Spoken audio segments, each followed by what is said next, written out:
Hello, wonderful people. Thank you for tuning in to another daily dose from the Chris McPherson Show. We are here to talk about the absolute carnage that happened in Kingston, Jamaica in the third test between the West Indies and Australia for the Frank Worrell Trophy. Australia had it wrapped up after the first two tests, but this one was for a little bit of pride and honour. And I tell you what, the Aussies weren't exactly covering themselves in glory from a batting perspective. Sam Consis has a big black mark on his ticket now after another shocking innings. And our top order is in disarray. Things were looking troubling, and we thought maybe the West Indies had a faint glimmer of hope as we closed out day two at 6 for 99 with Cameron Green and Pat Cummins in overnight.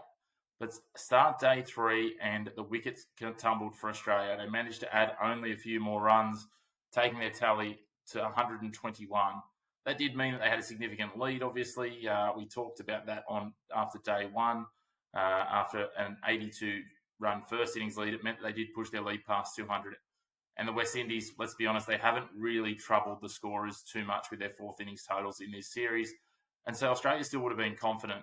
But what ensued after that was absolutely stunning. Mitchell Starc took 3 wickets in the first over, 3 for none. The West Indies were reeling, and it continued on from there. Starc came back in the fifth over and took another 2 wickets to set the record by 4 balls for the fastest ever fiver in Test cricket.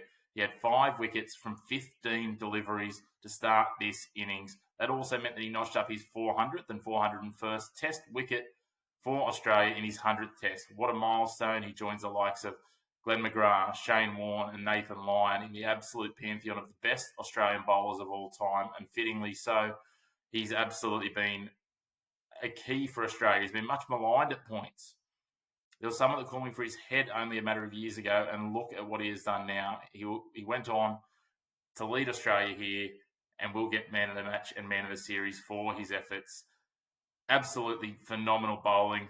And if that wasn't enough, we then saw Scott Boland clean up the tail with a hat trick. We ended up seeing 7 ducks for the West Indies. And I tell you what, the Australian batting, it might be in trouble, but the West Indies batting is in absolute disarray. They looked bereft of answers. They looked absolutely out on their feet. Thank goodness that they've got Shamar Joseph and Alzari Joseph in their bowling lineup, because without that, they would be getting trounced on a regular basis. And this is a real concern if you're a West Indian cricket fan. Not to say that the Australian cricket fans aren't in a position of nerves as well, but it is certainly a drama. And I tell you what, they're going to have to look back at this and figure out where do they go from here. It's going to be a real question mark for them as they head into the future. Their batting is absolutely in disarray. They need to sort these challenges out. Something else they need to sort out is these pitches. There needs to be something from the ICC. These pitches have not been up to standard. Yes, I know you've had 2 very strong bowling attacks, 2 batting lineups, one of which was completely inferior, one of which had some massive problems in the Australian one. But the pitches here need to be addressed, and the West Indies need to be held accountable, I guess, from the ICC. There's certainly been question marks over Australian pitches when we've had matches that have only last 2 or 3 days historically. But you look at these games, and I know it was a pink ball test, but again, they knew it was going to be a pink ball test. They had to invest in infrastructure. They need to invest in making sure that their pitches are up to standard and able to conjure matches that are going to last into a 4th day regularly. We don't expect them to all go to 5 days. We don't want matches that are going to be draws. And yes, it is a fine art when it comes to greenkeeping and getting these pitches right. But these pitches were clearly creating issues on day 1 and day 2. This is not an even balance of bat and ball. I understand these lineups are not an even balance of bat and ball, and that's a fair argument as well. But still, it's been absolutely exacerbated and exemplified by the surfaces that have been dished up, most notably here in Kingston, Jamaica. However, we do need to give credit where credit is due, and it was a phenomenal bowling effort from both sides, most notably the Australians here. They barely got to utilise the pink ball under lights in this test, but they have been absolutely dominant. The chance to take a gamble on leaving out Nathan Lyon and bringing in Scott Boland absolutely paid dividends as they rocked the West Indies in this second innings. 27 runs. As I said, 7 ducks. Mitchell Starc takes 6 for. Scott Boland gets 3 wickets as well with his hat trick. And again, just continues to show what a key cog in this machine he can be when he gets his opportunities.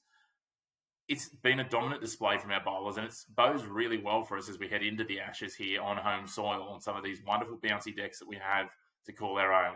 We know what the Gabba and the Wacker and some of these pitches can offer up, and we really look forward to that. But the big concern now is what are we going to do with our batting lineup?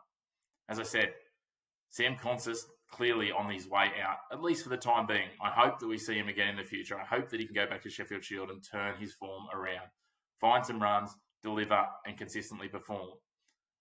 On the other hand, Usman Khawaja also having similar sorts of troubles. And again, Usman, unfortunately, if it's a goodbye, I think it's clearly going to be a goodbye forever at Usman's age.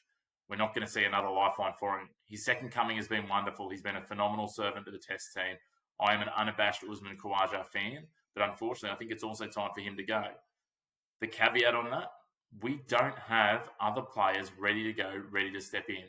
People will throw up names like Renshaw and Bancroft, but they haven't performed at this level, nor have they performed consistently at state level over time. McSweeney, he's a name that might be there. We need some people to stand up at the moment in Shield cricket in the early part of this season and really grab this with both hands. The likes of McSweeney and Curtis Patterson might be some top order solutions, but again, they're not necessarily openers. There is a dearth of opening talent in Australia, and it's something we need to address, and we need to address it quickly. Otherwise, we're going to trickle our way down the rankings of world cricket and quickly find ourselves no longer part of the big three, no longer a dominant nation that plays in 2 back-to-back World Test Championship finals. And God forbid that we might actually end up being a nation that ends up losing the Ashes on home soil, loses again a Border Gavaskar series on home soil. These are things that are going to become more frequent and likely if we can't sort out our batting lineup.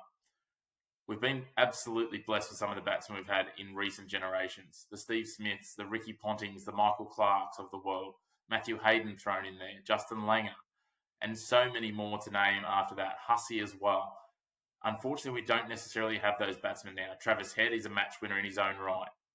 He will be a strong piece of this team for a few years to come. But pieces around that, maybe not. Alex Carey, a good batsman keeper.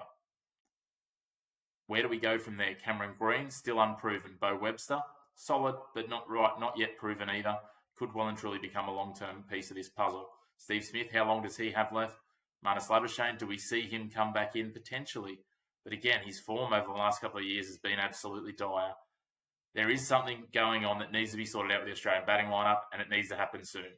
But again, I want to wrap this on a positive. So the big positive out of this series, Mitchell Starc, man of the series, man of the match. Our bowling is absolutely going gangbusters. Starc, Hazelwood, Cummins, Boland, Lyon, all performing. Webster's done well as well when he's got his opportunities. And it is a really positive sign for the Ashes. But we know that a bowling attack alone is not going to get it done. So kudos to our bowlers. A dominant win here. Essentially, when you look at the scorecard, despite the margin not being by an innings, it was by an innings. Our second innings wasn't required. We still would have won by double-digit runs without that. However, it was a comfortable win in the end, over 100 runs for the Aussies, a clinical performance in Kingston, Jamaica, a clean sweep of the series, and we march onwards.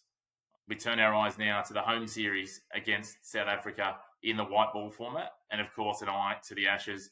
Meanwhile, the Sheffield Shield is going to play such a key part in how we set up for our summer. But until next time, a big thank you again for tuning in to another Chris McPherson Show Daily Dose. We look forward to talking more cricket and more sport and all your black and white opinion of it very soon.